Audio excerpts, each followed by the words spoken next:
Neonic Void Productions presents.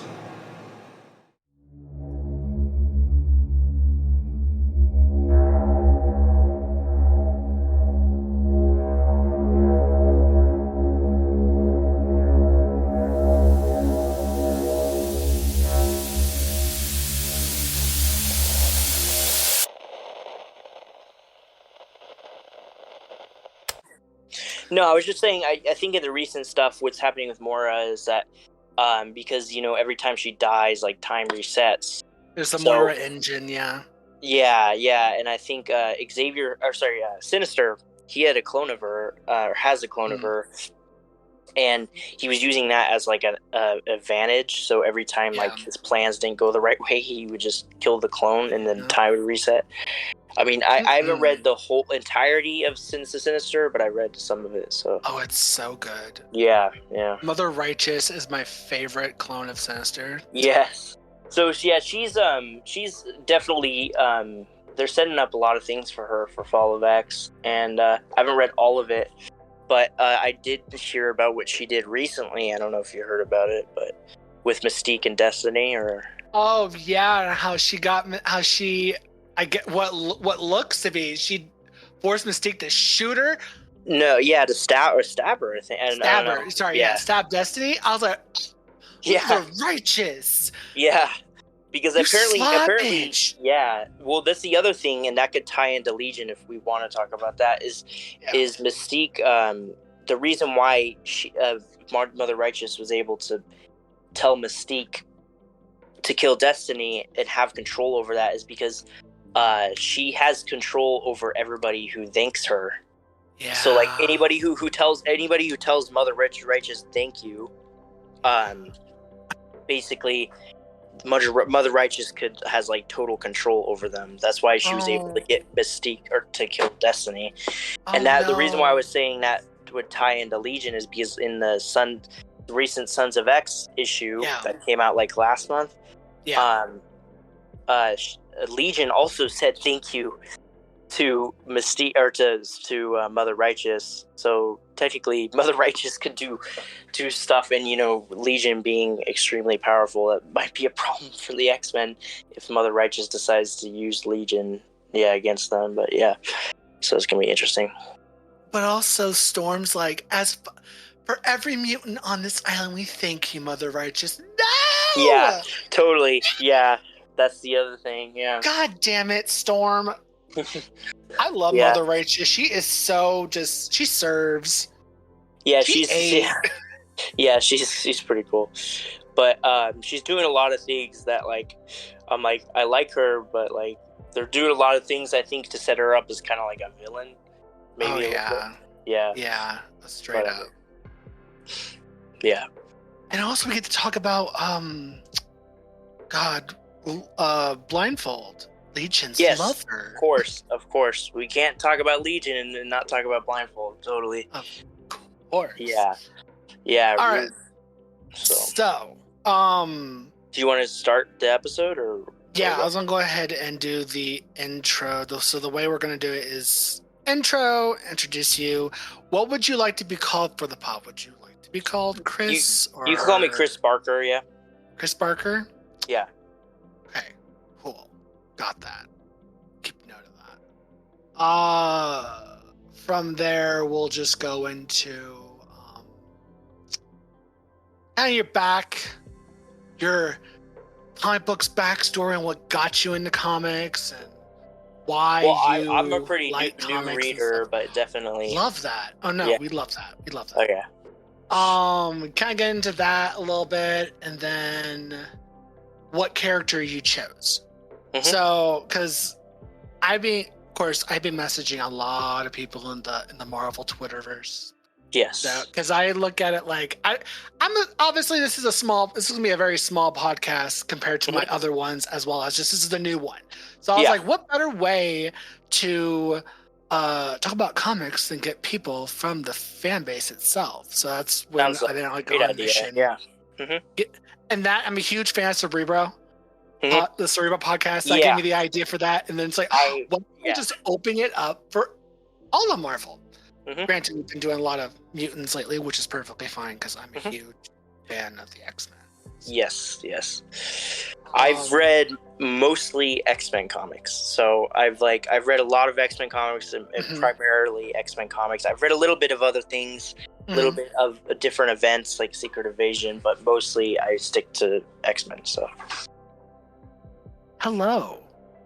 After doing all these podcasts for so long for the last 2 or 3 years, you would think I have an intro.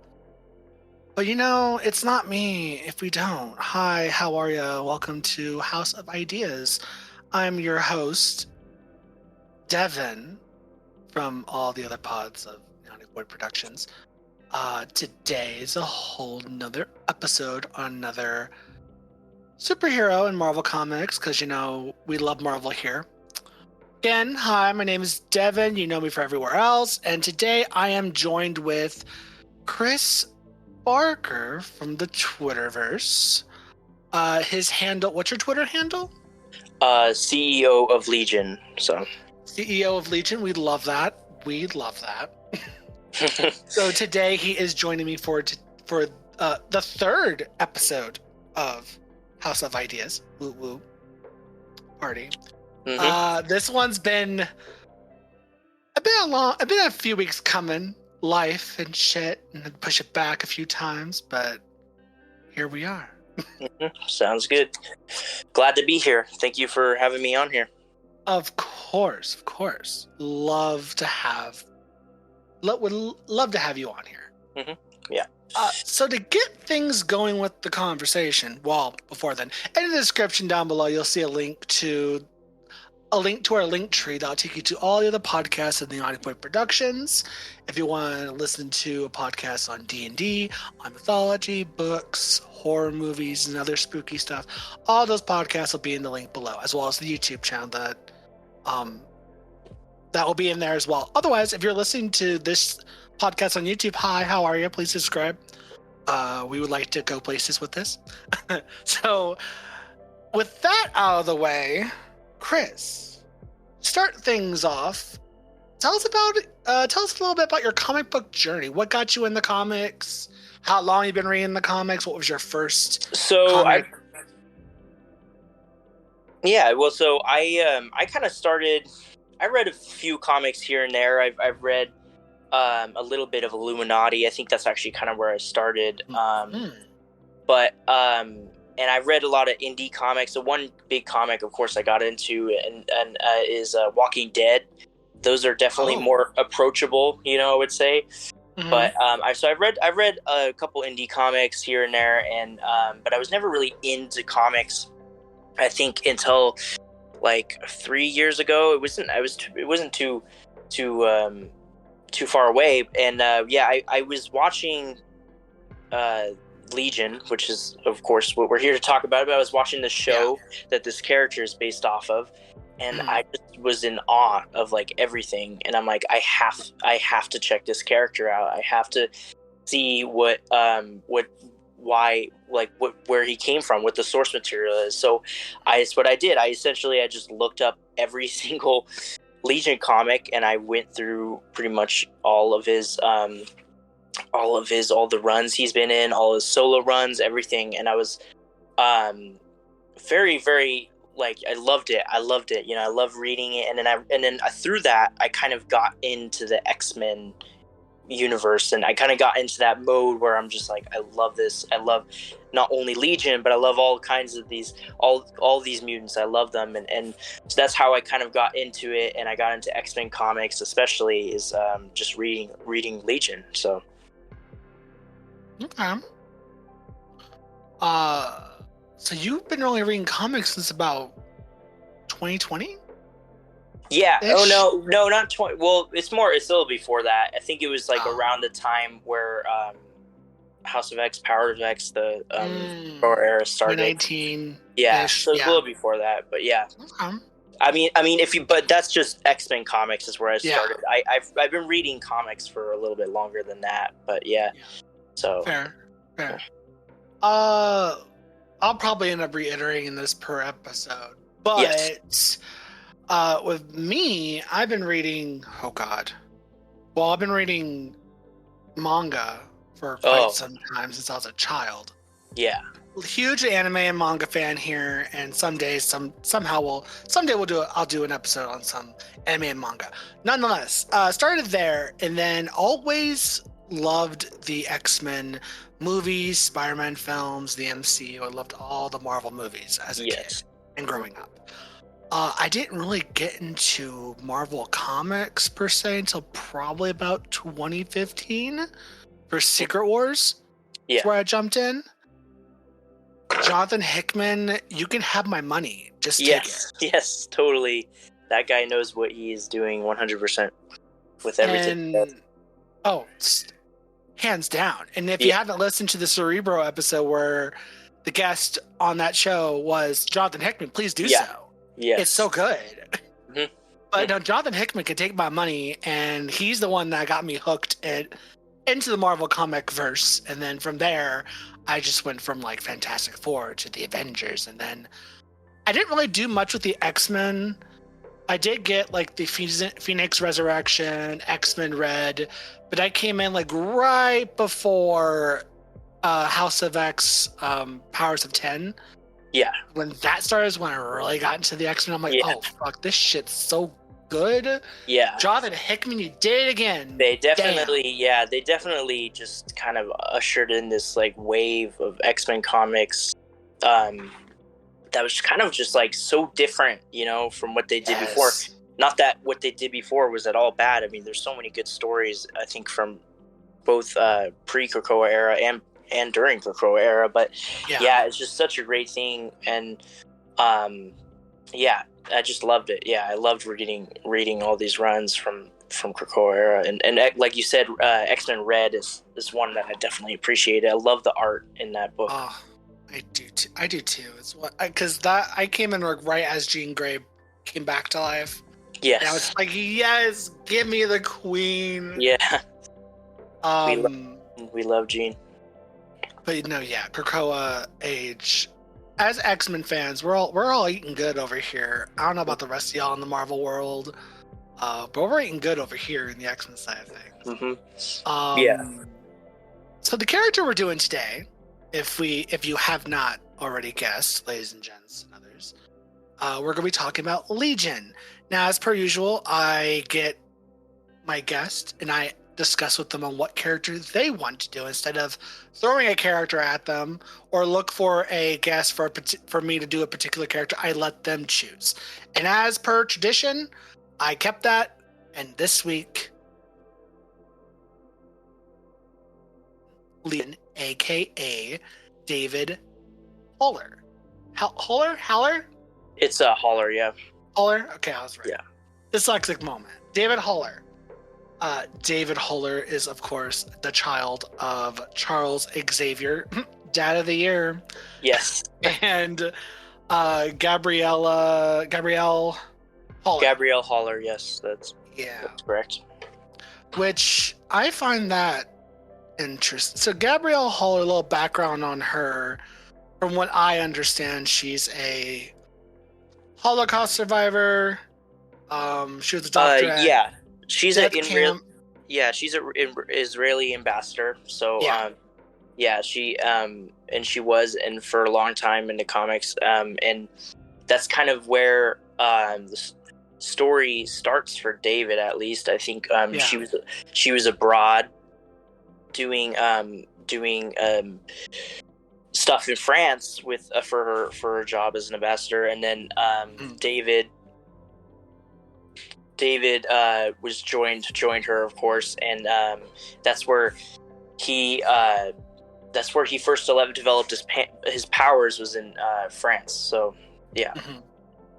and I think he was involved in a terrorist attack in which his powers activated, and he absorbed the consciousness of one of the terrorists, Jamail Karami. I might be butchering that name, but there's and that's where they first showed his power manifestation with his first three personalities and his first three powers, which was telekinesis, pyrokinesis, and telepathy. So well said. Yes. So to go off of that, Legion, if you don't know, is he's one of the Omega level mutants that was actually defined as Omega level when Hickman sat down and be like, cool, here's what we define as an Omega level mutant. I'm 90% sure Legion was on that list, that small list of Omega level. Yes, he mutants. was. Yeah. Mm-hmm. His powers vary depending on which personality of his is in control of the body he has. So his powers are all over the place depending on who's in control. Yes, so you have no idea what you're gonna get with David. So the way his works is he's probably one of the most unique mutants out there, and that's why I love him. Like, there's really nobody like him. I mean, that's the case with a lot of mutants, but with Legion, he has power manifestations. So his mind, he creates new personalities and assigns a different power to each of those personalities. And a lot of the time, what problem that comes with that is that a lot of the personalities in his head are always trying to take over his mind, and he's never in control. At least when in earlier stories in his comics, he's never had full control over his mind. So that's another thing that I loved about his character, like that dive they did into like mental health and into certain things like that I just loved seeing. So I pretty much it for about the power manifestation part of it. Yeah. So to start on David's magical journey through comics, he first appeared in New Mutants number 25 back in November 1984. Well, that's his first mention in Moira's notes, but his first full-fledged appearance was the next following month, December 1984, in New Mutants issue 26. Created by Chris Claremont and Bill. I cannot pronounce his last name. Yeah, it's a mouthful. Yeah, I'm sorry, Bill. You're amazing. We love you. Yes. But yeah, Chris Claremont and Bill created David, and his first appearance, basically, you find out that he's the child of course, Professor Charles Xavier and Gabrielle Haller. As stated by Chris here, she is the Israeli ambassador to the United Kingdom. Charles and Gabrielle had an affair, and of course Charles was unaware that she was pregnant with his son, and so he found out decades later. Oh, you got a child. Yes.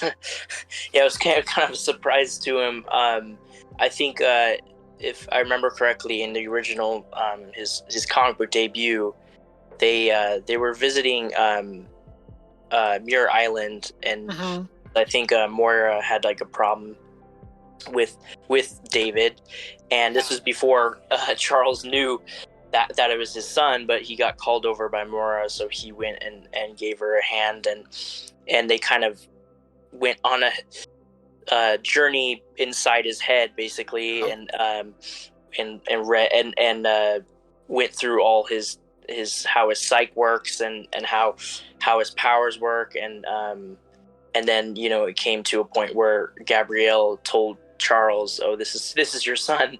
This is your son.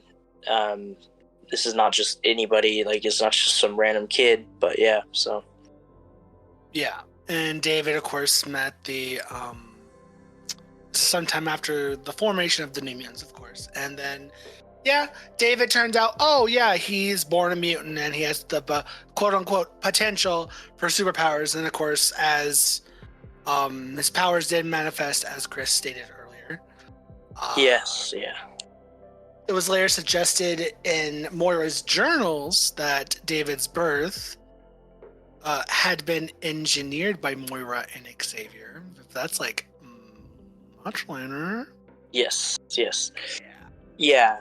And and there's a lot of things of Moira's notes that they say especially in like the very first page that you were talking about, his in the final page of New Mutants number 25, they have like just him with a bunch of the notes from Moira's journal.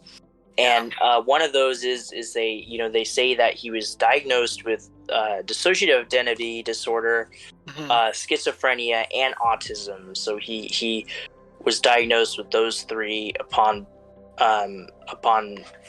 research, I think, when he was at Muir Island. So yeah, but yeah. And I'm sorry. No, I was just gonna say, and then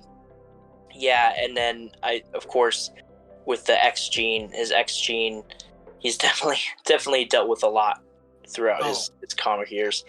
So, but yeah, is with the Moira X retcon, it was insinuated that David's birth was supposedly planned because he needed the power of a reality warper, and Moira identified the matches for herself and Xavier that might result in a mutant, because their goal was to get a reality warper. But of course, that's the whole Dave. Is it Legion or is it Proteus? All that fun stuff. They needed a reality warper, but that was stuff. That's a retcon that threw back. So it kind of puts into the question: did Xavier already know about David?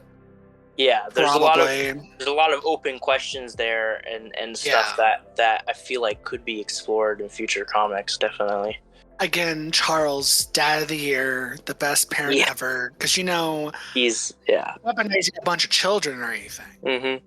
You know what's funny about Charles and Legion and their relationship in the comics? It's very interesting because pretty much all we get with them is like in his comic book debut.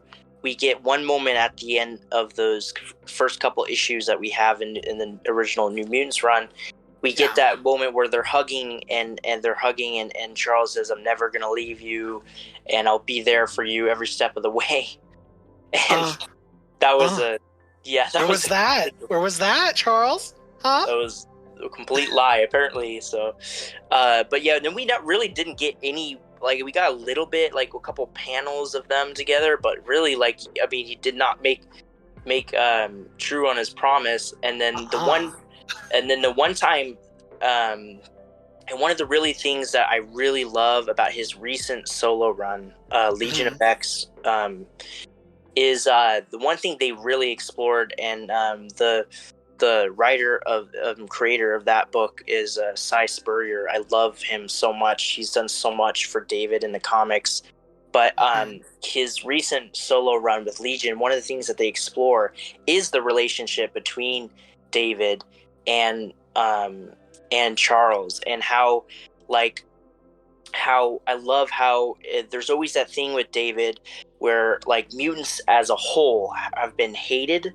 Like, mutants are always hated by humanity, but David is kind of a special case because not only is he hated by humanity, just like every other mutant, but he's also hated by and feared by his fellow mutants because of his power, because how powerful he is, and how unstable he was. Yeah, and unpredictable. Yeah, exactly. Yeah. Like, it's totally a situation where, like, even his dad, like Charles, is afraid of him and does not know what to do with him.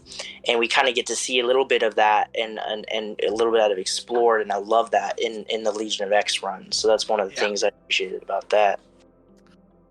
So from there, the whole Paris incident where he gains his powers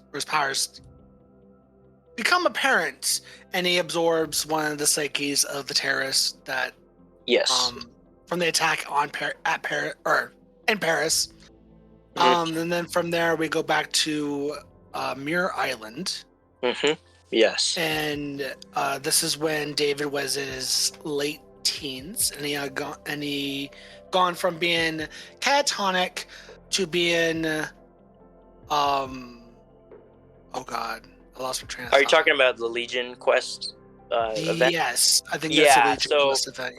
Yeah. So in the 90s, they I'm sure if you know anything about X-Men comics, whoever's listening right now, there's that big event that they did in the 90s, the Age of Apocalypse, event. And I think one of the things that people don't realize, unless they're really into X-Men comics, is that Legion is responsible for that, basically. Because prior to that Age of Apocalypse event, there was like he was because of events that happened before at Muir Island, he was he was in a coma for a long time.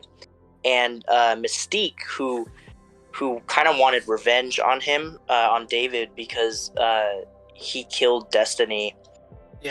He wanted revenge, so she went and she was going to kill him, and then he came out of his coma, and that kind of set off a series of events where David kind of went on this mission where he wanted to fulfill his dad's idea. And that idea is like basically, you know, the idea of mutants and humans living together like happily, you know. And so he wanted that, and he realized that David thought the only reason that Charles' idea didn't work was because of Magneto. So he thought, oh, if I go back in time and kill Magneto, then my dad's idea will come true, and he'll be able, everybody could live in harmony and all that stuff. And then that kind of didn't work out really well for him, because then he accidentally killed his dad instead of Magneto. And killing his dad basically erased the X-Men, erased him, and tore reality apart. And that's not the first time in the comics it's not the last time in the comics that he tore reality apart, but he tore reality apart, and that's when all the X-Men runs, I think, at that time kind of did this whole giant Age of Apocalypse storyline for a little while. So yeah, it's interesting because he's kind of had this like distant, like he's been in the comics for like 38 years. I mean, he's been in the comics for a long while, but he's only appeared in like a little bit, or like around 100 comics, around 100 issues. And it's kind of like interesting because he's had like impact on certain events, and he's been around for a long time, but he is, you know, kind of a obscure mutant. You know, he's not as well known as I think he deserves to be, but he's also, I mean, just not that well known in general. So it is interesting, you know, to get to talk about him and just rehash some of the things he's been through. But again, well said.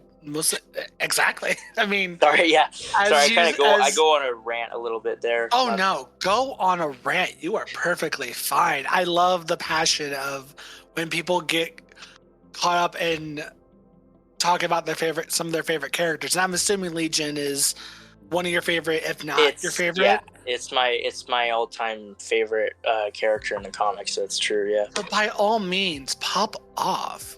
Yes. Talking about Legion. I love that.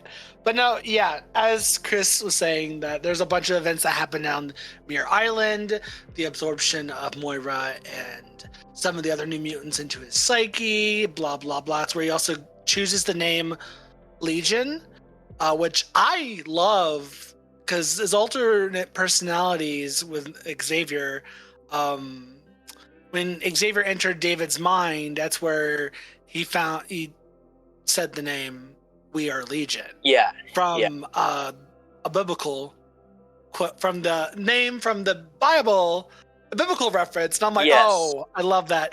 My name is Legion, for we are many. I love that. Yeah, I love that too. And it's so it represents, I think, his situation so perfectly, because especially referring to himself as like we and not like I, because he is multiple personas. He has multiple people and personalities that so he's not, and I love that, you know. So yeah.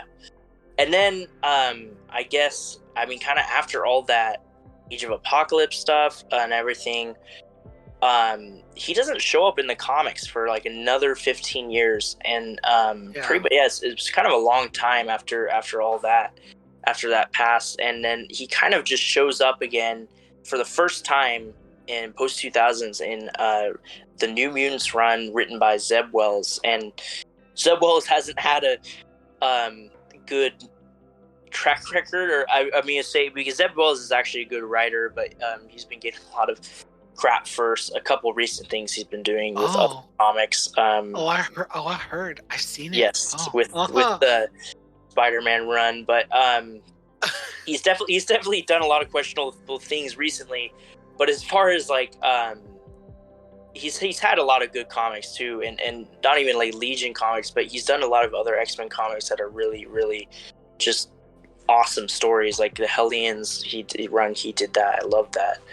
So yes. Yeah, but Return of Legion, yes, the Return of Legion, New Mutants. It was kind of an interesting story that they did and decided to tell, and kind of the first issue kind of unfolds, and you're kind of wondering what's happening, and then by the end of the first issue, you kind of like, okay, there's Legions happening, and there's something going on with him. There's something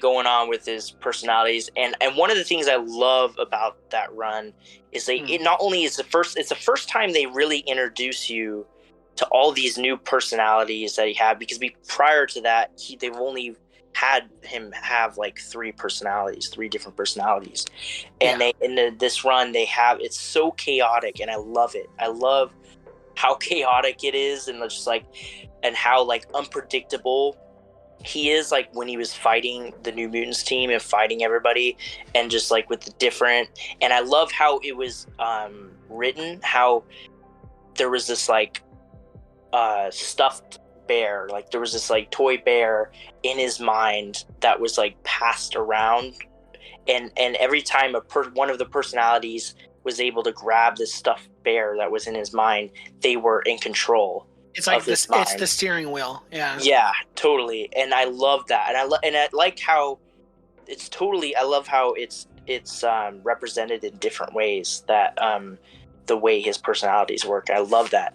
But I love that run. That's probably one of my favorite. It's besides the solo runs he's in, because he's in a few solo runs that I absolutely love.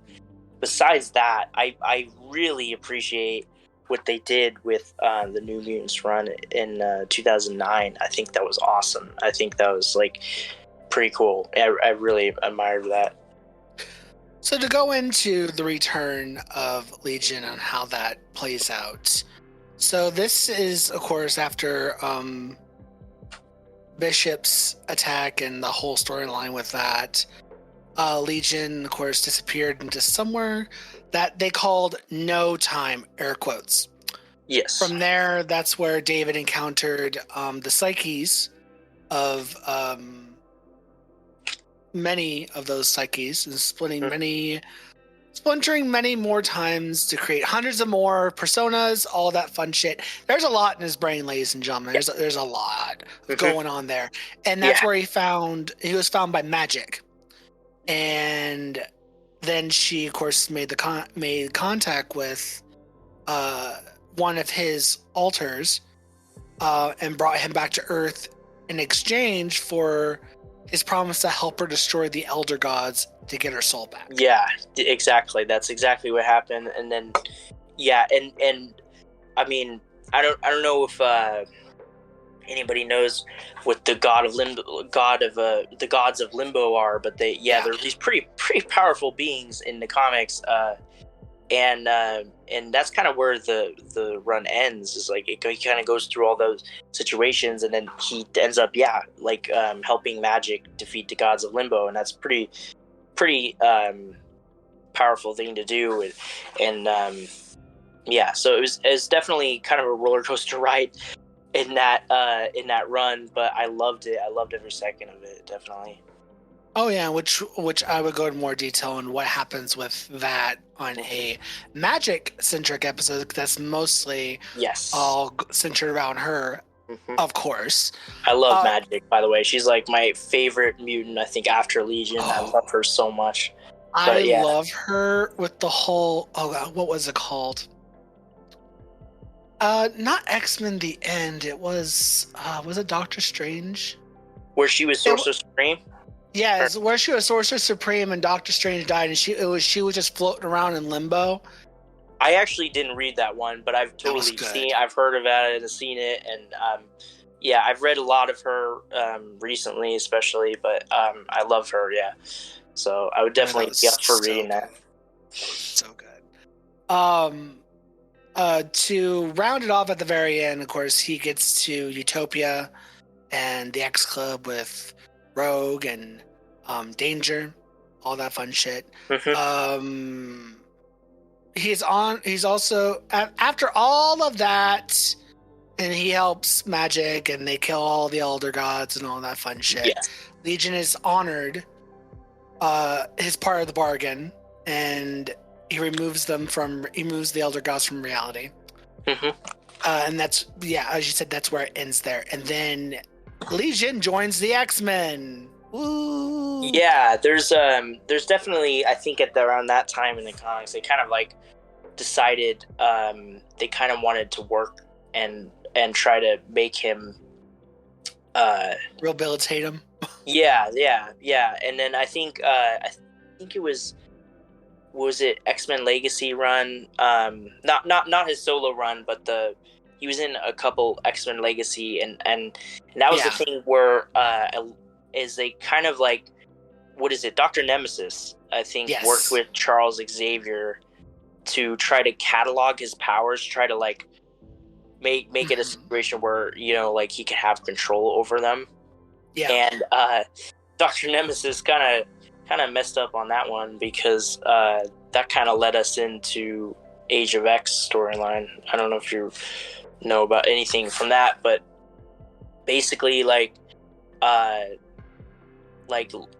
run kind of starts with like Legion and pretty much a lot of the other X-Men are in this like world where they're constantly having to fight off like these creatures or something like that around that, and then they have to fight them off, and then every day there's like a new wave of those creatures, and they keep on having to fight them off, and then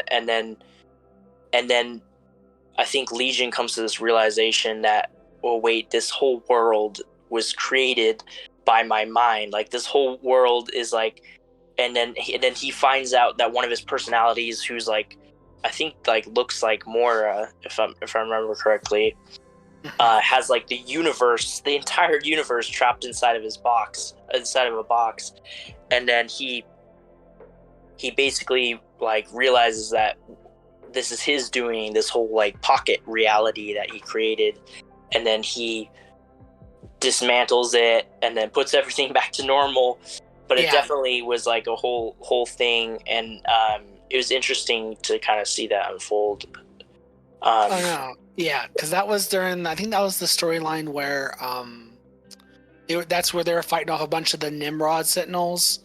Yeah, the waves back to back, and then that's it was the Nimrod Sentinels. That's correct. Yeah, and then Dr. Nemesis tried killing off all his alters one by one, and then from there, that's where like created a new powerful persona to protect itself, and reality warping. He became a hero, destroyed the fake world, but he also reabsorbed the rogue personality and used his powers to bring the universe back to the original state. So he kind of reversed everything. And, Oh yeah.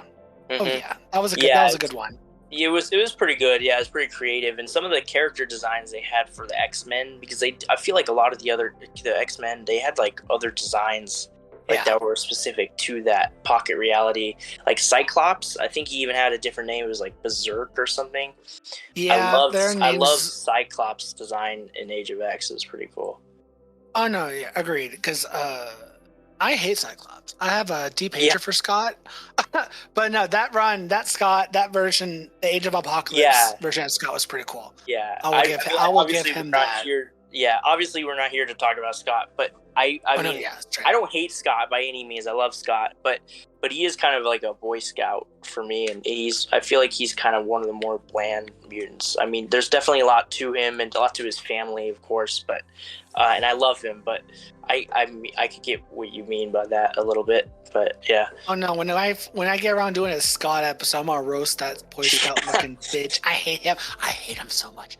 He should have stayed with freaking Madeline. Oh, yeah. Yeah. That's a whole other, that's a rant. That's gonna be a rant and a half on bless whoever I get. You also to be do a that, guest Madeline. for that. If you do a Madeline Pryor episode, that would be a whole nother girl.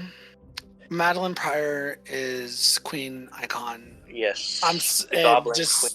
The Goblin Queen, and I'm so excited for fucking Dark X-Men. Yes. Yeah. Oh, I think she's gonna be in that. That's right. Yeah, she's the one running. She's the leader of that group, and just give it to me. Take my money, Marvel. Yeah. Yeah. But the Fall of X lineup is pretty intriguing. I'm ready. All right. Sorry. But to reel it back into Legion, because I don't you worry if we get sidetracked, because I'm guilty of that as well. Okay. So it's perfectly fine. From that, we go to the Lost Legion. Yes, so story. I think it's interesting because that Age of X storyline kind of just transferred directly into the Lost Legion storyline. Yeah, and I love the Lost Legion storyline. I think it's something it felt really refreshing what they did with David, and I felt like it's something we haven't seen before, and still, I don't know, I loved it. But basically, after all the Age of X craziness, a couple of David's personalities, I think it's 5 of his personalities, got loose. So they got loose, and they were able to physically manifest themselves as real beings outside of David's mind.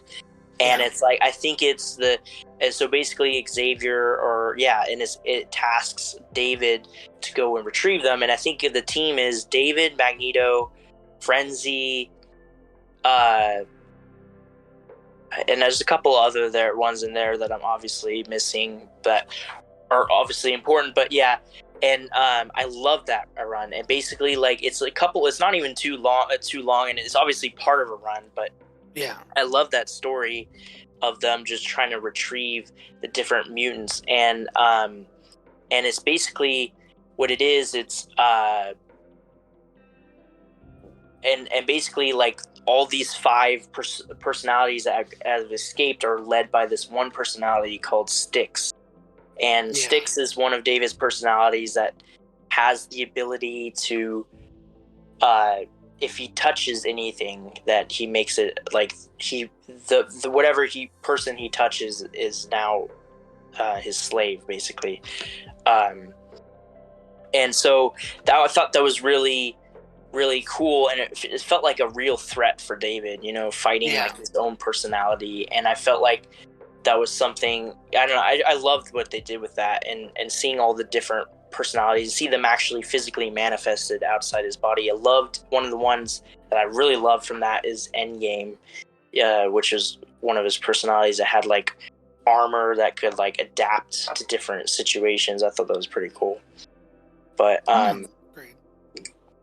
And then I just feel like he hasn't gotten that many stories, but what they've done with him, I think, is pretty cool in most cases.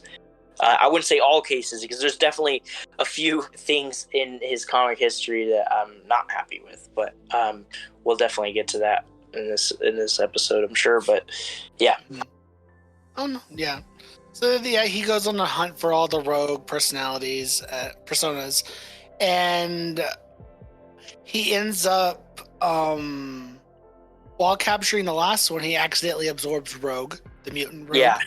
And he releases her, but then he suffers a massive shock to his nervous system, and then he goes into which leaves him into a coma, unfortunately. Again. Right. Because he gets into a coma a lot. He's gone through so much, but no, and that's right. I forgot about that. And then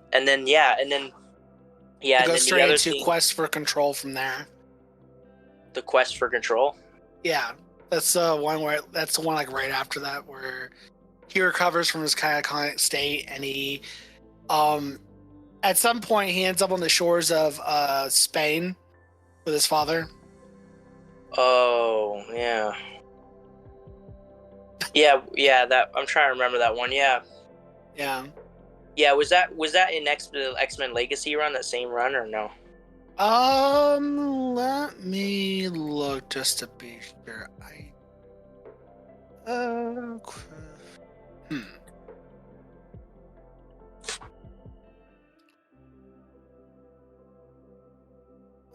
That would be. Oh gosh, what storyline? What comic does that storyline take place in? Yeah, I'm not. I don't remember that. I mean, I remember that. I remember them doing a little bit of stuff with David and Charles, like early on, in the middle of his comic book history, but. Trying to find it. That's the storyline where he ends up in Spain with his father and he suffers intense pain, and just as many other psychics did when the Phoenix arrived to claim its host at that time. That's when Xavier, Legion, way to a consumer spiritualist. God, what storyline is this? That's the one where they also go to Japan. He tracks down twins in Japan. Yes. Wait, that's the X-Men Legacy, so it's basically it's a solo, yeah. Okay, yeah, sorry. I got that now. Sorry about that. I think that's a Legacy, but I'm not sure. Yeah, well, the thing about him going to Japan is about those kids, right? Yes. Okay, yeah. So that brings us to the first solo run from him, and that was actually where I started when I did start reading his comics. Is I started at that X-Men Legacy run. It ran for like 24 issues, and it's basically it's him. Of course, there's other characters as always, but he's the center point. Yeah, that was the first time he really got like the spotlight, and I love that. So, but yeah, I love that run. That's probably my favorite, and that's where they really, really, really, really. I did it a little bit in the New Mutants run before, but that's where they really explore all kinds of different personalities, and that's where they introduce the cortex complex, which is basically this part of his brain where he's imprisoned all of his personalities, and has a system where he's able to grab one of his personalities and use their power, and he's kind of had a handle on that. But then what happens in the beginning of the run is that his dad dies, Charles dies, and he kind of gets this, like, he could feel his dad dying the moment he dies, and then he has this like psychic break, and then all of his personalities in his mind have escaped their like cells. So that's pretty much, and that's where it starts, and then he goes on this journey where he's like trying to do things right. He's trying to save people, and he goes to Japan and he tries to save these kids, but at the same time he doesn't have access to all his powers, and his astral form in his brain is trying to run from all these personalities that are trying to take over. So it's kind of like he's fighting a war on two fronts. And I love that, and I just love the writing, and that was also Cy Spurrier is the writer of that comic, and that's the comic that made me fall in love with David. Like, I love that. I love his journey throughout the whole entire comic. No, agreed. No, that one was a really good one.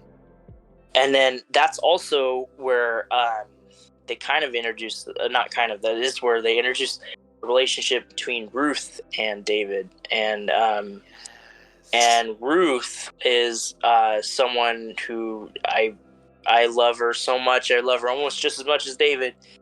She is awesome, and she's another mutant, of course, that the X-Men send in when they're fighting David, and she kind of catches them off guard in the first couple issues where they meet, and they kind of fall head over heels for each other, and they kind of fall into this like relationship, but then there's also this kind of like internal struggle because she's precog, so she could tell the future. Her mutant power, she could tell the future, and she has this vision where David ends the world, and she's the only one that can stop David from ending the world. And that's kind of like the overall big picture of that whole run, is like that's what it leads up to, is they love each other, but like is she going to be able to stop David from destroying the world? You know, she has to, but yeah. And then I love that dynamic. I love their relationship. I think it just felt so like, I don't know, I thought it felt pretty authentic, and I love that they continued with the relationship too. It wasn't just like a one run thing. They definitely went on with it in later runs, and I love that. So yeah. What's interesting about Legion and Blindfold's relationship, outside the fact of like, if you don't know, Blindfold, Ruth, Adeline, God, what's her last name? How you say it? Yeah, it's Adeline, right? Adeline, yeah. She is the granddaughter of Destiny, which is funny because Legion killed Destiny, and then he just falls in love with her granddaughter. Yeah. Which I have a vibe that Destiny planned that on purpose. Yeah, that which move makes sense. And on top of that, Blindfold, she's immune to Legion's reality warping. Yeah, so she's not affected by any of that when he's out here doing all that, and she retains her memories and her personality while the Age of X storyline happens. So the fact that she's immune to like his powers and stuff when it comes to like reality warping, it's kind of nice because he can actually he doesn't have to worry about worrying about that part of his powers affecting her in a negative way. Yeah. So it's kind of nice to really think about it. She's kind of the opposite to him in a way. No, and I love that dynamic between those two. They kind of like cancel each other out, or by complementing each other, basically. Yeah. So I love that. Yeah. Yeah. There's definitely. I feel like David needed that because, like, I feel like he kind of is alone. Like, I mean, I feel like a lot of the other mutants have their mutant family. The X-Men or whatever the case, or New Mutants or whatever team they're a part of, they kind of have that family, but David's always been alone. I feel like the only person that's truly been in his corner is Ruth, so I love that. Yeah, and she's still in his corner to this day. Yes, yeah, and she saved him a couple times too. And then which one is after that? Storyline where which one? After the quest for control is the whole storyline where Blindfold has the I think that's where Blindfold tries to stop him from destroying the world. I think that's that whole storyline, because he merges with his alters and becomes that weird demon thing. That's pretty fucking cool. Yeah. And that's that storyline pretty much. From there, I think there's the Prisoner X storyline as far as before Krakoa era. Yeah. We have the Prisoner X storyline. Sorry, Prisoner X. It's like, yeah. And then we have the Legion trauma, and I think that's Lord it. Trauma, Yeah. After his resurrection, his personality, David's, he goes by the name Lord Trauma. Yeah, that's one of his personalities, Lord Trauma. And when I was saying earlier that there's a couple things that I don't like what they did with him. One of the things is that Legion Trauma run. It was just 5 issues, but I did not like that. That's probably one of, if not my least favorite, like, story they did with David. One, I think just Lord Trauma is kind of like, was very 2-dimensional fill-in. I mean, there wasn't really much to him. They didn't do much with him. Yeah. And I feel like they kind of had an opportunity to really go into like certain things with David, and they didn't do that. So, I mean, as much as like I've read it, of course, I've read that run, and I liked it. I mean, I feel like there's a lot they could have done with that it's just like so much missed opportunity. Yeah, and the other thing that with David, at least, is when I read him, I'm like, I love when he's the center of attention, and because and that's not always the case, because like he a lot of times like he's just like he gets sidelined a lot. Yeah. And he's had like he's had like 3 solo runs, which is more than a couple. Even some of the main mutants don't get that.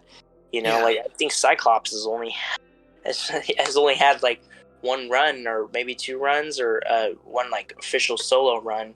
I think the way like the writers for X-Men, at least, I think they decide to pick solo runs on certain characters that like would work better on solo runs, because I feel like there's a lot of mutants out there that work better as a team. They don't work well as a solo, as a solo act.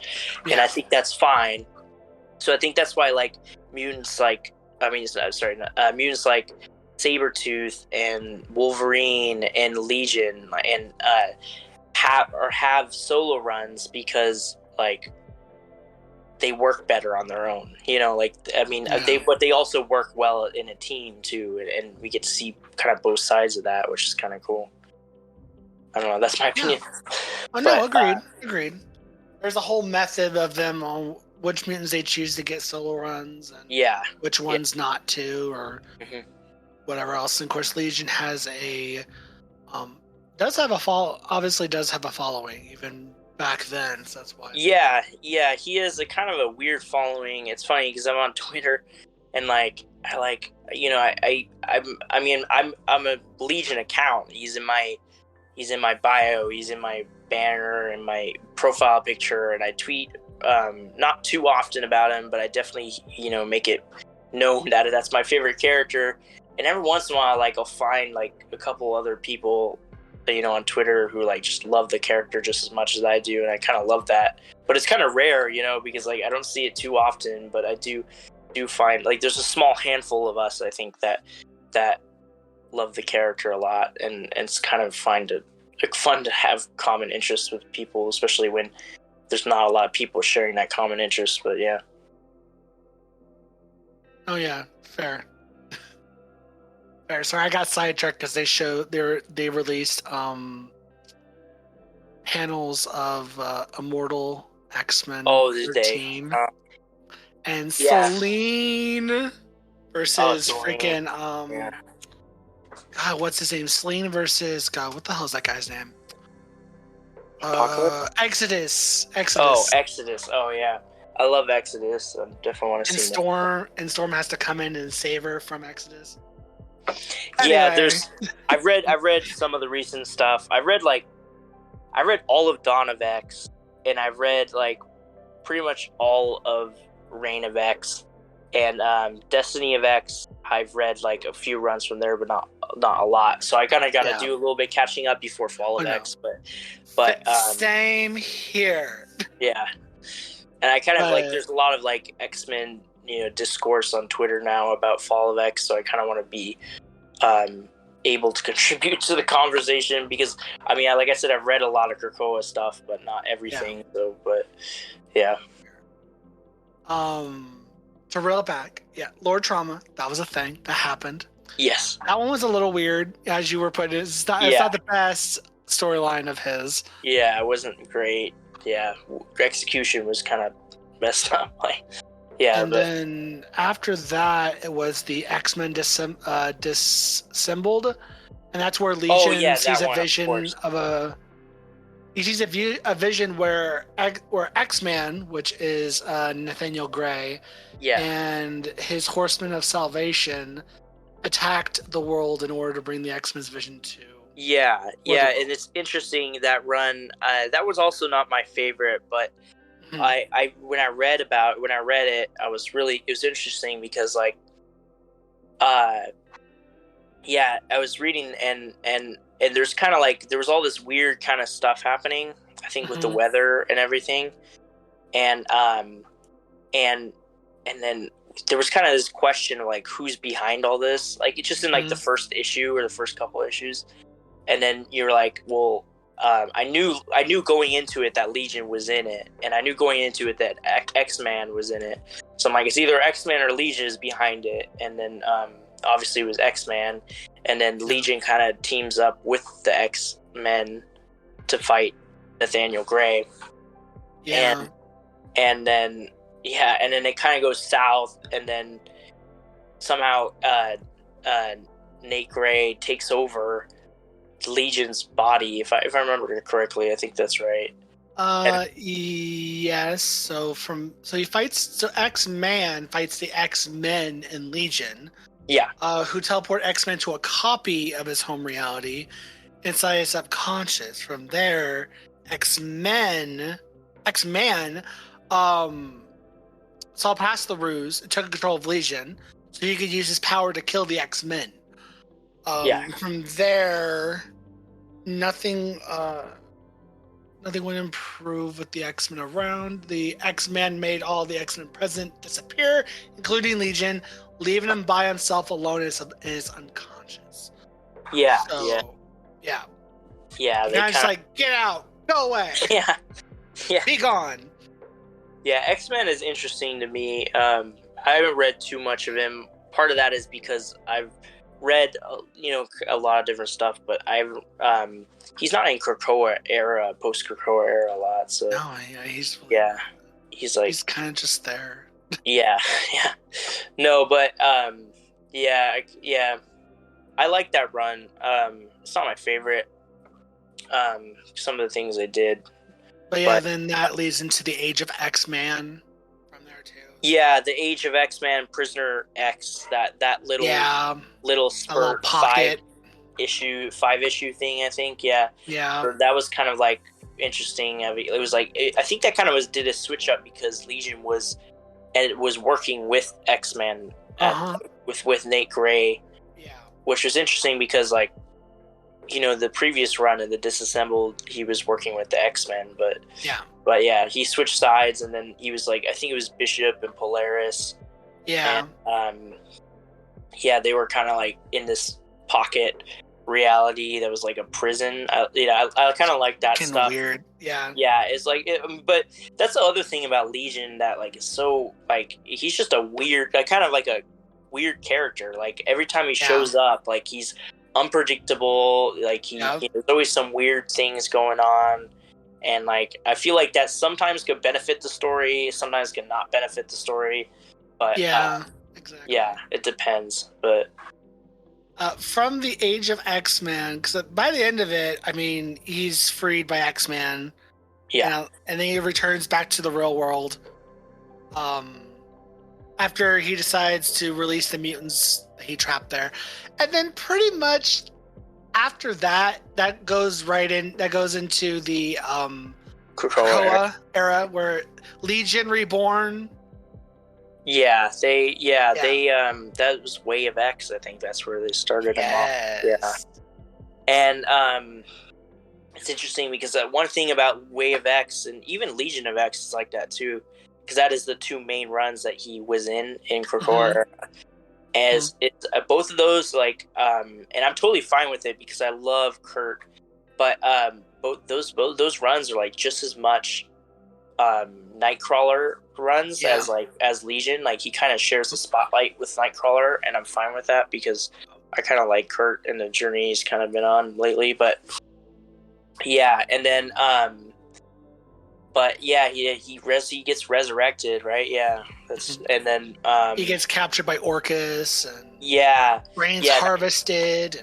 Nightcrawler, that's right. Yeah, and then in Way of X, he deals Legion kind of. There's two things they do in Way of X, if I remember correctly, or is that the Skin Jacker, right? The Skin Jacker in Way of X. Or is that in Legion? God, I'm trying to remember. Actually, no, that's in Legion of X because that's after they formed the Legionnaires. Yes, it's after the Legionnaires. Yeah, the Legionnaires were formed at the end of Way of X. That's right. Yeah. So, but it's funny because I think he said Legion kind of doesn't he senses some kind of like disturbance in some things, in like the way people act or whatever, and then he finds out it's Onslaught, and then Onslaught is kind of like making his way through. He's getting into people's heads through like the resurrection process. Yes, right? Freaking Onslaught. Yeah. I kind of like what they did with Onslaught. I did, yeah, I love that. It's kind of cool. It was. Onslaught as an idea itself, back in its when Onslaught first appeared, was fucking batshit insane. Yeah. But the way they made it work here, I was like, you know what? I'm not even mad. It's just kind of lit. I live. Mm-hmm. Yeah. No. Yeah, I like what they did with Onslaught, and I love like them Legion having like Zorn, Zorn be like just follow him around so that they could erase his mind just in case of his personalities get too erratic. I love that. Like he has a plan, plan for a backup. Yeah. You know? Well, you kind of have to have that, like with all the problems he has in his mind. Like you kind of have to be prepared for anything, like any kind of psychic problems, you know. But I think like over time, like especially since his like comic debut, he's gotten like more control over his powers and stuff, and I think that's pretty cool. As much as like I do kind of miss them showing the different personalities, because we haven't really got that in Grigora. We haven't got any new personalities, but I love that. I love that he's kind of gained control and is able to like focus on just doing good, like in real life now, and not constantly fighting with himself. But what's pretty funny about the early Krakoa stuff with Legion is when they made his body again. They decided not to put his mind in the body because they were afraid that he was going to be unstable. But what did he do? He did it by himself without Cerebro. He's like, nah, I'm taking this. Thanks. Yeah. I was like, damn, that's a mood. That's a mood. That's a vibe. Telling your father to basically fuck off. Yeah. Yeah, and I love that. I love that line when Magneto invites him to like work, because I think Magneto's working on a project with a bunch of Omega mutants. That's when he approached him during the Hellfire Gala. Yeah. He invites him, and then Legion says like, "Nah, I'm good. I'm good. I don't trust you." And then I think Xavier says something, and he's like, "I don't trust you either." And I think that's like one of the things with the relationship is like they don't trust each other. Like there's not a mutual trust, and I think like Legion David kind of wants like to have a relationship with his father, but like there's so much like history and just they just don't trust each other. It's kind of like a mess. But of course, after the whole Onslaught thing, after the Hellfire Gala, he does join Magneto, Scarlet Witch, Polaris, Proteus for that secret ritual to allow Cerebro to copy the minds of mutants who died before it went online, as well as like other mutants who died before their X gene. That's right. Activated. So people who were mutants that never got an activated X gene could be resurrected if they died. Yeah, that's and they'd be reborn with their gene activated, which opens up so much. I was like, damn, they really did that? They could literally make everybody mutant. Which brings in the question about what's happening right now with a certain character's death. Yeah. They're gonna bring her back as a mutant, and they're gonna use this to do it. Yeah. There's been a lot going around with her, Kamala, Yeah, Kamala. She's gonna come back as a mutant. I already know it. It's happening. There's a lot of controversy, frustration. I understand all of that. Oh yeah. But I see why they did it, because they're gonna. Because if you haven't watched the Disney Plus show, ladies and gentlemen, they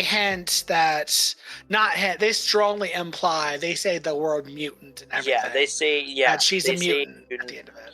They say mutation. They played the X-Men 90s theme. It's 100% what they were hinting towards. Yeah, and I think there's a lot of discourse around her, even just today, because there's a lot of news released today of how she's going to potentially be resurrected.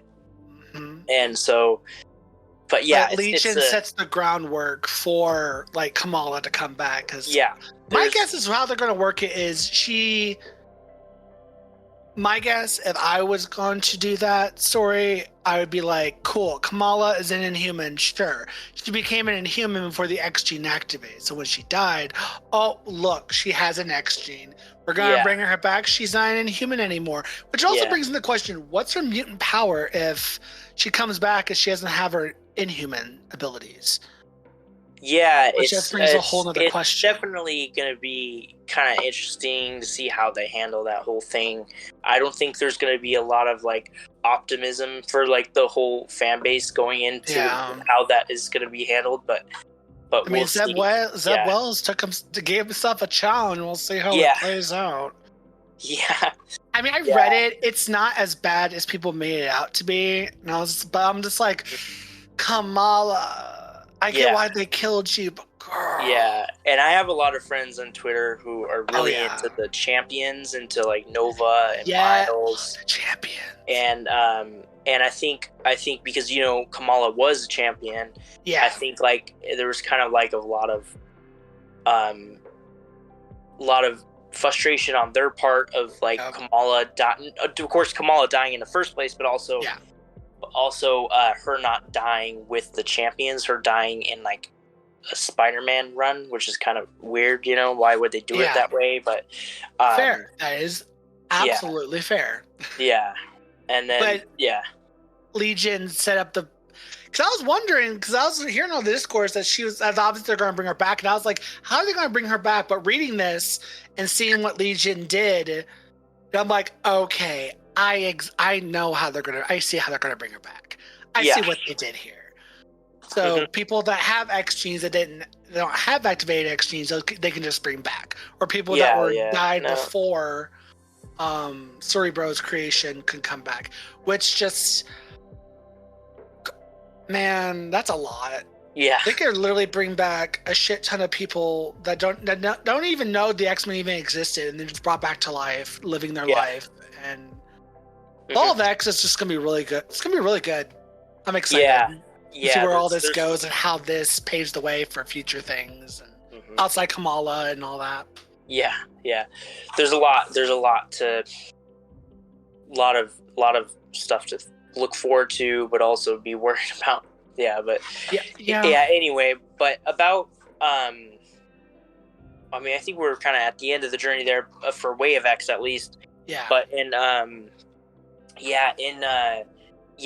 the end of Way of X, and he creates this sanctuary in his mind, David, for like any mutant, and it's called the Altar. And it's one of the things I loved that kind of came out of that. And I feel like David's kind of, as we were talking about what he's did with Polaris and Magneto, he's kind of done a lot for Krakoa. Yeah. Like he created the he didn't create the Legionnaires, but they do operate in the Altar, which is a place that he created. And he stopped Onslaught. And in Legion of X, which we're about to get to, in the whole Judgment Day Axe event, he kind of helped save a lot of people, a lot of mutants that were under attack from Uranus. So that was pretty cool. In the Judgment Day event, and so that kind of brings us to his kind of most recent run. Yeah, it's definitely his most recent run. Ended a couple months ago. It ran for like 10 issues, and then it had that Sons of X epilogue kind of thing. Yeah. So, I liked Legion of X. It's definitely, I feel like everything, but especially with Legion of X, a lot of things are like different. There's such a different atmosphere that Krakoa era brings to everything. So like when you go into reading Way of X and Legion of X, it's very different. And dealing with kind of like being in Krakoa and stuff like that. And then when you really think about it, it's like it's him and Wanda. Like, well, more so him, that they have significant places in dealing with Krakoa and mutant kind now. Yeah. Outside of like with Wanda and the waiting room, I think that's what it's called, the waiting room or whatever, where mutants just chill there until they're resurrected, and then of course with Legion with the altar or House of L, which I love that name, the House of L. Yeah, love that. But like, Legion's basically low-key a god now. Like he's just he's a godlike being and shit. Like even back when I mean, he always referred to himself as a god, but that was just him being evil and egotistical. But like the first time, like he was also referred to by somebody else as god. I think Magic, when he kills the gods of Limbo in that New Mutants run, he Magic literally calls him like the god mutant. Like he calls him that because he is pretty powerful. And I know like, you know, there's tons of Omega level mutants. I mean, I wouldn't say tons, but there's definitely a good amount. But I think what puts Legion kind of like on another level entirely is that he has like so many powers, and he has like it's stated in the Legion of X run, he has over 1 million personalities, which means he has over 1 million powers. So he has like every single power you could ever imagine. And and so it's kind of crazy, and he's like a ticking time bomb of possibilities, and I love it. But yeah, he is he's pretty powerful. He's like a god, But then of course we got the whole altar thing, and then the Sons of X event. Oh, a little one issue, it was like one issue, right? Happened. That's where he reunites with Blindfold. When Krakoa finally decided to resurrect Precogs, she immediately decided to abandon her physical form to live with him as an astral being in the altar. And I was like, oh my god, that's so cute. I know. Well, it's kind of funny because at the end of the X-Men Legacy run with Legion, it ends with David being and only existing in Ruth's mind, in Blindfold's mind, which is so funny. I think that was hilarious how like it's totally reversed, and you get them, and I love that. I don't know if you've read the Sons of X issue that just came out. I have. Oh, the one with Nimrod where he fights Nimrod. It's kind of this conclusion of the Legion of X thing. Yeah. A lot happens in there, but I love like one of the things that was cool to see in there. They actually like were able to put their powers together. Like she was able to like use her precog to like help him train to fight Nimrod. Although that kind of didn't really do anything because he never ended up fighting him, which is kind of like a misdirect that I was. But anyway, it's there's a lot, and I think he's not gonna be too present in the comics for a while, which is kind of disappointing. But there's a lot. I think there's a lot to love in his comic history. There's a lot to love, and I think Yeah, there's the whole Nimrod thing, and then when they get back to the altar, him and Ruth were approached by a mysterious figure. One of my honestly, you know, I love her. She's probably like one of my favorite villains, quote unquote villains, air quotes. Rebecca Essex, or Mother Righteous, a clone of Nathaniel's wife. Yeah. If you have not been reading the comics lately, please do yourself a favor and read Sins of Sinister and Legion and all the issues that have like Mother Righteous in it. Because paint a picture for you for Mother Righteous if you don't know who the hell I'm talking about. Think Mr. Sinister, but instead of science, it's magic. All magical artifacts and shit. She's terrifying. Love her. She's gonna be a problem. Yeah. She's already a problem, but she's gonna be a problem.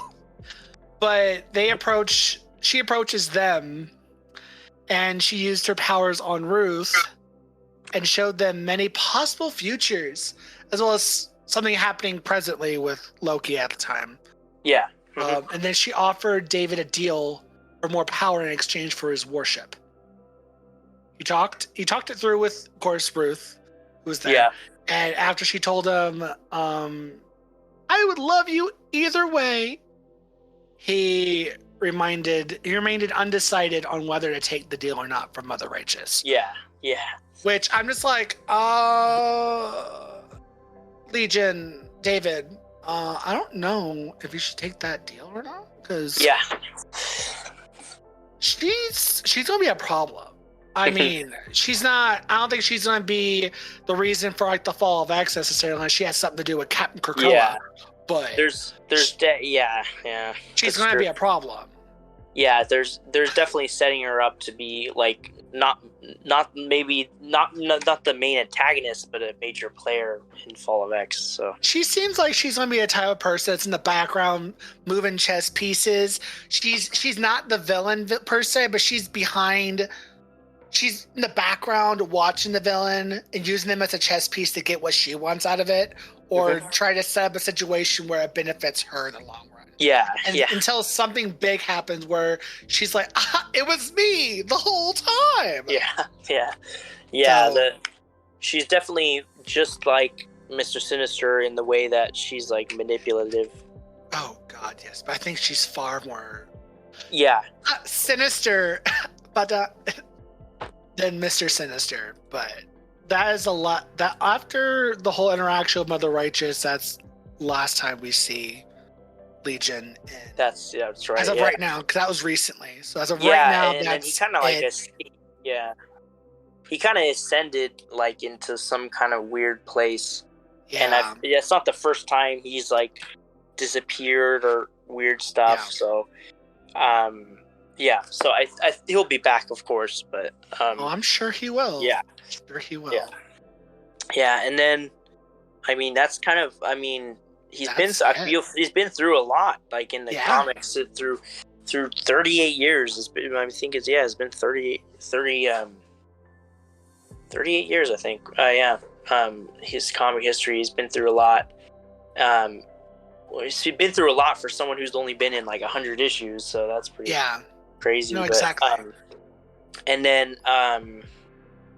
he hasn't had much like adaptations outside of comics. I know we talked a little bit before this about the show he's in, and that was actually kind of a pleasant thing, because like for him to get his own show that went on for 3 seasons, like that's pretty crazy. Like I mean, especially since like nobody, the only other mutants or X-Men characters to get like their own thing is like Deadpool, Wolverine. So it was pretty cool to see him, and I think what they did with the show is very like drastically different from the comics.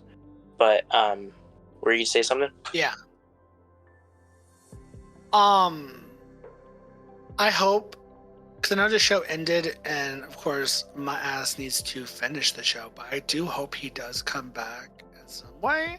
Yes. Either like maybe like there's always there's big old topic or rumors of like, or people theorizing on what universe is that version of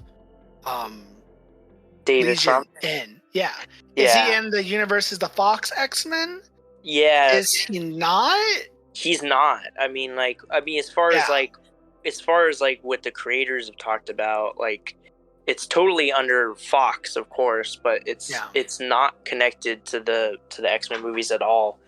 So that was also goes into question. They could easily put that into the and connect that into the MCU. Yeah, that is true. I think the only thing with him ever being in the MCU is like, as much as like, it's gonna be like 2028, 2029 before they introduce the X-Men. Like they still have to they're gonna do like Secret Wars before that they even introduce the X-Men. So that's gonna be a whole nother thing. But like I think even after they introduce the X-Men, Legion is definitely not gonna be number 1 on their list of characters to try out. So I I think it's gonna be it's gonna be a while. I think I'm gonna be like past my 30s by the time we get Legion in the MCU, which is kind of sad.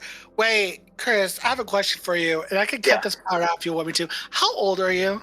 I am 22 years old. Oof, I feel old. Okay. Wait, you're 31. Wait, how old are you? I'm 31. Oh, okay, my bad. Oof. I'm almost 10 years older than you. Yeah. I'm pretty. I'm in my early 30s. Oh. I mean, it's definitely. Yeah, I guess I didn't realize. Yeah, that you're 30. Oh no. Yeah, I'm 31. But like, I forget that I'm in my 30s. So when I hear someone, I'm 22, and I'm like, wait, you were born after 9/11 or around 9/11 or after? I was born in the year 2000. So yeah. Oh, 2000. Okay. Yeah. It's like, oh God.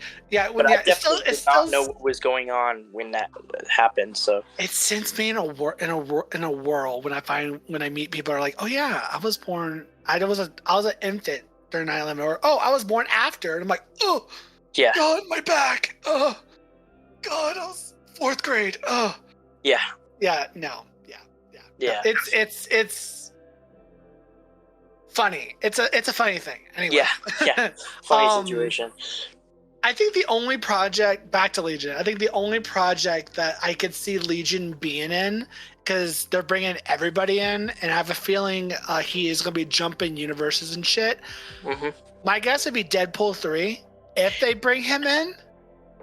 Yeah, that's not like the worst guess, to be honest, because like they are definitely they're bringing back, of course, Hugh Jackman is coming back, of course, but and they're bringing in all of the classic X-Men from the Fox movies. But if this one is in a totally different universe outside of that, my guess is Deadpool's gonna be jumping universes, somehow ends up in the MCU. Yeah. I would not be surprised if one of the universes he jumps in is that one. He comes across David. The thing is like, I would love that, but the show, like, it's funny because Legion as a character in the comics is not very known, and the show is like one of the non talked about shows ever, which is crazy because I know a lot of people who've watched it and a lot of people who have loved it, and it's not for everybody. You know, it's kind of like a weird and wacky show, and it's very risky what they try to do, but I think they pulled it off, at least in my eyes. But it's definitely not talked about, and it's not known. So like, I feel like if they were considering, like, when making Deadpool, like, what characters do we bring in, I don't know if they would go for Legion. Like, I don't know if that would even be on their list of characters to try to include. I would love that. Like, I would like, if I was in theaters and I was watching Deadpool 3, I would be cheering my ass off. Totally, I would love that if they had him show up. That would be like awesome, you know. And I think Dan Stevens, who's the actor who played him in that show, I think he's like an amazing actor. I've seen him in a bunch of other things. He nails everything. He's such an amazing actor. I think if they did, like, you know, like I said, if they did ever bring him as like a main character into the MCU, it would be like close to like 10 years from now. And I don't think Dan Stevens would be up for playing the character. I don't know. Yeah. But the other thing the show didn't do that would have been cool to see, although it wasn't like necessary, but it is the most iconic part of the character, in my opinion, is his hair. They did the hair for a split second in the second season for like a 30-second scene. But I love that. Like, if there's one thing that I would consider iconic from the character, which is kind of weird to say because the character is like is a very obscure character. He doesn't really have that much iconicness to him, but his hair, I love his hair. That's like his one defining quality, especially since he doesn't really have like a super suit. That's always a funny thing for me for David, is like, he doesn't have like some sort of costume that he wears. I mean, he has those like sweatpants. Pretty much that's all he wears. Like, and I think he had that red and black jacket at one time. But but it just cracks me up. So like that was like the one defining quality of his character, and I love that. I think one way to know if they're going to do anything with him is, so there's a Disney Plus series coming out next year called Agatha and the Coven of Chaos. Yes. Right? Yeah. In that show, Aubrey Plaza is going to be in it. Playing a character that's not been disclosed. Mm-hmm. People are theorizing. I don't think it would be, but it would be lit as hell if it was, that Audrey might be potentially playing the Shadow King again. Yeah. Somehow connected to the Shadow King. That would be awesome. Like, oh, that would be lit. But I don't... Lenny Busker, Yes. I don't think it's going to be that. But that would be freaking lit, though. Yeah, I don't think that's gonna be that. That would be, like I said, all these like speculations is like so fun, so cool. But like once I put in my like reality filters on, like it's like they're probably not gonna do that. It would be so fun though. Like I would love that. And but what's weird I'm is so that happy that Aubrey is getting to do another Marvel project. So. But what's funny is that they're keeping her role like under wraps, like hush hush, and I'm like, why are y'all hiding it? Is she going to be the host of the Shadow King anyway, outside of just because she was good as the Shadow King? Because she was, I've seen scenes of her playing the Shadow King. That shit was lit. Yeah, she was. Have her be the villain. Yeah, she definitely was such a highlight in that show. Like, I mean, I feel like I've seen her in a bunch of other stuff, and of course, I first started watching her in Parks and Rec, but she's done a bunch of other amazing things besides that. Like, I think, and she has her own production company too. So, like, she does. Yeah, it's called Evil Hag Productions. Oh, I love that. Yeah, I love that. But I'm excited to see more of her in like Marvel stuff. So I think one of maybe like since not a lot of people have seen the show Legion, maybe like that will get the Agatha show, even if she's not playing the Shadow King, we'll get them to watch the Legion show. So but that's the ongoing theory. There is that Aubrey Plaza's character, whoever she plays, is going to be somehow be connected to the Shadow King. That'd be because of the mystery of her character and shit. Yeah, I don't think so. I think that's a pipe dream that we all wish would be true. But I think it's a pipe dream too. But nonetheless, it'd be lit. What else? Oh, okay, cool. Since we went over all of the story, basically the major stories of David. Let's go over some of his personalities, some of his alts. Because granted, ladies and gentlemen, there's a shit ton of them, millions of them. So, but I think we should go over a few of them. Yeah, there's like I said, powers that go along with them. Yeah. So, I mean, there's definitely like the highlight ones that like I think impact the story. One of them is like the Fiend. And that was like in the X-Men Legacy. That was his first solo run, and it was kind of like it almost like resembled Charles Xavier, resembled his father, and it was like, it was like his father with gold skin, basically. Yeah. And it was called the Fiend, and his powers was telepathy and possession, so he could possess and that was like one that, especially in the Legion X-Men Legacy run, was like very integral to like that whole plot. Yeah. And then I talked a little bit about Styx. Styx, personality 666. Yeah, Styx. Touch of death. Yeah, Styx was actually, I love the design for Styx. I love the design for a lot of those characters, kind of crazy. And like I said, Endgame was another one in the Lost Legion storyline that I love. Yeah. And then if we're gonna like go back to like the original three personalities, I think we should totally mention those. The original three personalities was Jamail Karami, who was the one, terrorist. Who he absorbed into his consciousness. and he had telepathy, so he was the one who had telepathy.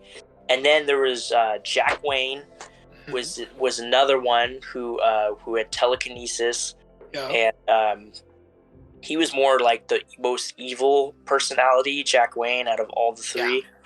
And then there was Cindy, and I love Cindy.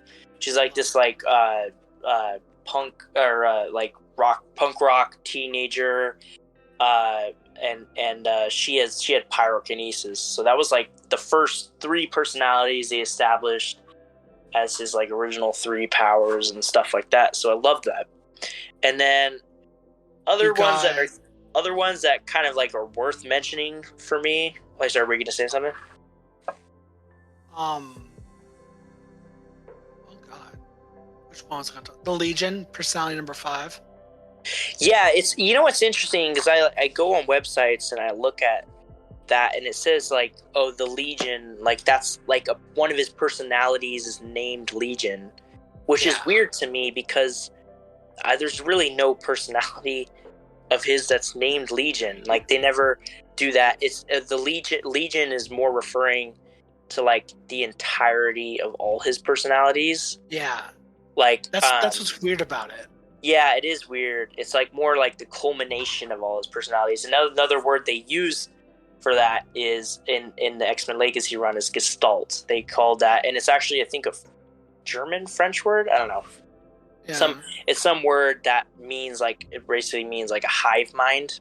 Yeah. So and it refers to like, that's why my Twitter username is Gestalt, because like it represents every one of his personalities. But anyway, yeah, and then a couple other ones that I kind of love that in the X-Men Legacy run that kind of just stood out to me is there's the Origamist, which is like this giant sumo wrestler who has the power to fold space and time, and then there's the Weaver, which was like arguably one of his most powerful personalities, and it's the one where he could literally alter the timeline itself. So he could like he could literally just go in and erase anybody's existence, and actually he used that to erase his own existence in the Legion of X run. The X-Men Legacy run, which is pretty cool to see that. And then there's the Delusionaut, which is just basically create illusions. There's Hypno Bloke. Sometimes I love the names of them. You know, they don't really stand out, but I love to hear that. Yeah, I mean, there's a lot. There's so many I can mention. I have like pretty much all of them memorized, which is not healthy, but I mean, hey, nothing wrong with that. Like, yeah. To go over some of the other ones, you got what's her name? Sally? There's Sally. Who gives you gives them Hulk-like strength. Yeah, and that increased was in muscle the mass. Mutants run, totally. Yeah. And then there was that Russian lady, and then there was the Tyrannix, the Abdominoid, which gave him telepathy. There's Time Sink, which gives him, Time Sink, manipulate time. Lost Legion. Yeah, there was Chain. There was Chain. Yeah, there was what's that little girl's name? His personality is like a little girl. It's like Miss Sunshine. It's I don't remember. I'm blanking on the name. I know you were talking about. I'm blanking on the name. Yeah, Susan. That's what it is. Susan in Sunshine. That's what it's called. Yeah. And then there's what is the other one? It's Bleeding Image, which is Bleeding Image. I love that one. That's like a human voodoo doll. Like, I love that. There's the clown. Yeah, that clown one. There's the that magic killed. Yeah, that one. And then there's the doctor, like that Nazi doctor kind of thing. Yeah, that's a questionable one, but all right, yeah. Yeah, there's a lot of weird, wacky, out there designs they did for all his personalities, and I love it. I love the just craziness of all of it. But you got Compass Rose, who can locate any person and teleport to them, which is there's and then there's another one. Yeah. There's definitely. Oh, there's also the Chronodon who could stop time. There's a bunch. Yeah. Nurse Good. There's Skinsmith. There's Skinsmith, dude, that was awesome when he Legion used Skinsmith to basically cover up Chambers. Beard, like his fire beard thing. I love that. Oh god, there's so many. There is so many, and it's funny because there's a lot more than what they actually like reveal and name and stuff. There's like an infinite amount, pretty much. But one of my favorite ones is from New Mutants Volume 3, Issue 4, The Wolfman. Oh yeah, I love that one. Self-healing and basically a werewolf. I love it. So good. Yeah, I love the ones that like kind of give them like a different physical appearance. They're not just like a superpower. So yeah, that's pretty cool. It's a matter of just like, I just want a miniseries of like him exploring all his different personalities. I would love that. Like that would be so fun. Like he goes in his mind, like he's in his mind and he's traveling like this world that's in his mind, and he meets all these citizens in this world or all his personalities, and you just meet you meet the new ones throughout like the miniseries. That'd be so good. Marvel. Yeah. Call me. That'd be great. Yeah. But yeah, there's a ton of them, and they leave it open-ended on how many exactly there are, because it makes it easy for writers just to go and be like, I'm gonna create a new one. Yeah, well, it's funny because there's like first it was just like 1,000, and then it was like first it was like a couple hundred, then it was 1,000, and then the one time that it did define it, at least recently, was in Legion of X. They said it was like 1 million, over 1 million. So it's kind of insane, because I mean that's the thing with him though. That's what he is. He has power manifestation. So that's what he does. He manifests powers. In fact, I think he's the only character that does it like that. The only other character who has that is not even in Marvel, but is in DC. There's a lady named Crazy Jane. I'm only learning a little bit about her recently, but she's part of Doom Patrol. But she has the same thing. She doesn't have as many powers as him, but yet she has like 64, I think. But yeah. Oh. Yeah, that's his like DC comic counterpart, basically. But that's the more DC's answer to Legion. Basically, yeah. I think they were created not too far apart. I think Legion was still created before her, but she was created like just a couple years after him, I think. So, yeah, part of the course, because Marvel and DC do that to each other a lot. They kind of borrow in air quotes stuff from each other. Yeah. But yeah. So yeah, there's a lot to love, a lot to talk about. I definitely enjoyed coming on here and discussing everything. Of course. Yeah. Of course. So before we end today's episode, any final thoughts on Legion, or what you hope to see from Legion, since he's kind of just MIA at the moment? Yeah. I mean, as far as what I hope to see, because there's a lot of things I hope to see with him, but I just kind of want him to, get the spotlight. He's been getting more and more of that, but I love that. But just kind of explore kind of different angles, and I love that the writers have been able to do that. But just keep on doing that, keep on exploring different angles between, like, seeing new stuff with him, like with him and his father, and I would love to see more stuff with him and his dad, and yeah, I mean, totally lots of potential there. So yeah, and then that's all I have to say. I've definitely got my rants out. So you were fine. So on that note, we'll go ahead and end today's episode.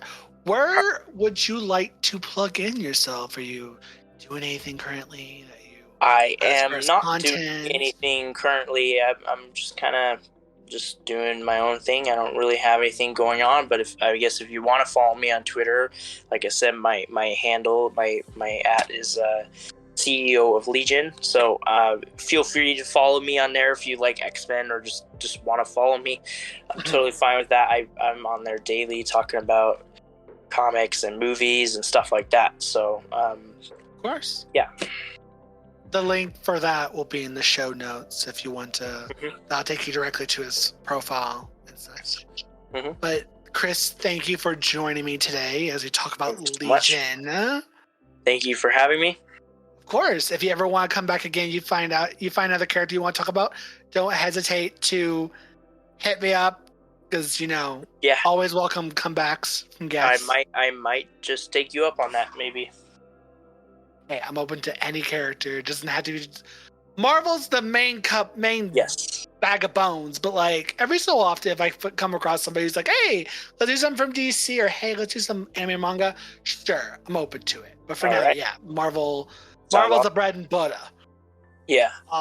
But yeah. So again, ladies and gentlemen, if you want to go into the show notes, the link to all the other podcasts as well as the Twitter for House of the Void, which the Twitter for that is. Oh God, what did I name it? It's on there somewhere. Hold up. Future Devin, please edit this part out and just jump right to the Twitter for this is literally you want to follow the House of Ideas on Twitter. It's House of Ideas _pod. If you want to follow my personal Twitter, it's what is it? At Neonic Pumpkin. That's where I post. I post a lot of shit. Not really. I share a lot of shit. I'm just there vibing, vibing and shit. So catch me over there. But thank you guys for listening, and catch y'all next time on House of Ideas. Until then, bye. So awkward just to say bye. I know. It's like, how do you end it? But yeah.